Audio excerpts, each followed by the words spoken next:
Noon ay pinababayaan ko lang nang masaktan ng tuluyan habang nakatitig sa malayo. Ngayon alam na ang aking halaga. Di mabubuo ang kwentong kasama ka. Di napipilit, di nasisingit. Kaya ang story mawala. Hayaan ka ba natin isara? Di na ikaw ang mundo, di na ikot-ikot mo ko, di na makikinig sa'yo. Tahimik ang aking mundo, kaya sa susunod na bahay na sarili pipiliin sa tuwin na balang araw. Araw-araw ka ba natin isara? Sadya bang pananakit lang ang alam?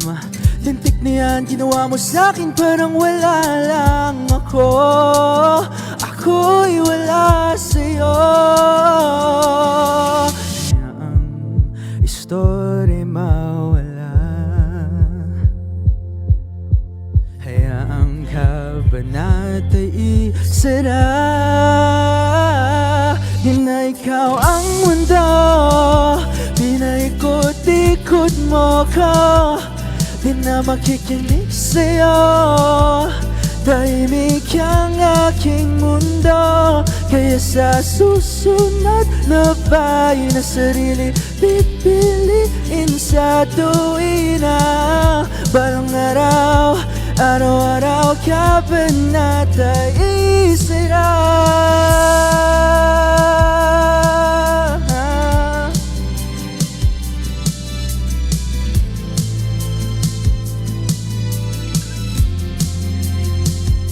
Di na ikaw ang mundo, pinaikot-ikot mo ko, di na makikinig sa'yo.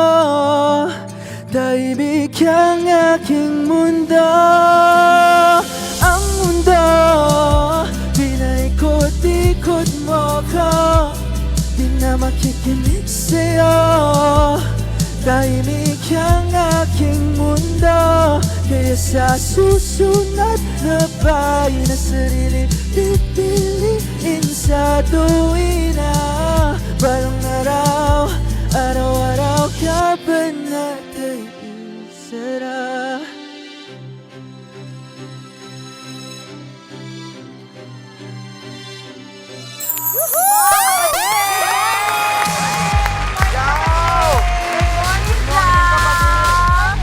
You're so cool, Jao. Sobra. Sobra naman, Jao. Tell us more about your EP, Kabanata. So kaka-release ko lang po to actually last week lang. And actually hindi lang po talaga siya EP.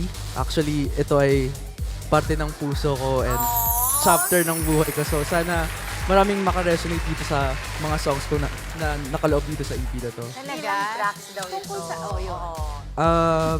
About po siya sa... Actually di siya naging relationship eh. At may nagustuhan po kasi akong tao, then mixed signals, ganyan. Pinapakita niya gusto niya ako, minsan hindi. So, Wala lang gulo-gulo sa ako. yes. Oh, parang ganun po. So, Napa-Aussie ano eh, dito Alvin, sabi niya, kaya kung hindi lang po talaga isang song siya actually. So, nakasul po ko 6 na kanta para sa akin. Wow, talaga pag-inspired ka eh.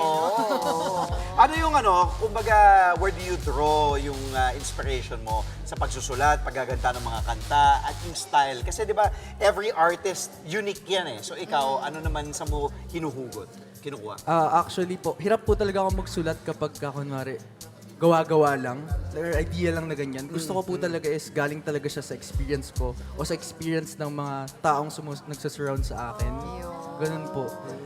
Sinasabi ni Mommy Dims talaga ito ay era of collaboration tayo ngayon. Ano? Pero ikaw ba?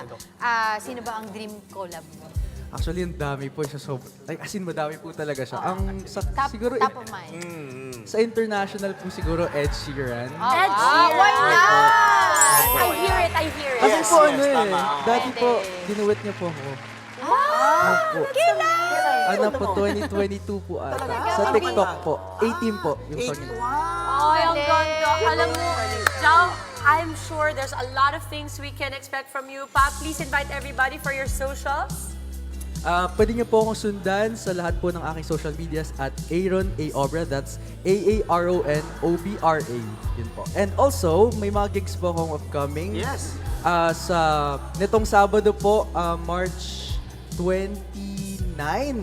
Sa ano po yan, Lucky Chinatown, Manila, 4 p.m. po yan. And also, Kabanata EP launch sa Jess and Pat's Quezon City, 7 p.m. po. Maraming salamat, Jao! Thank you, Jao! Mga kapatid, Dimples Romana po, kumpletuhin ang inyong umaga ng mga kwentong puno ng inspirasyon. Salubungin po ang bawat araw ng may ngiti at pag-asa. Kaya't mag-subscribe na po at mag-follow na sa aming social media pages ng News 5.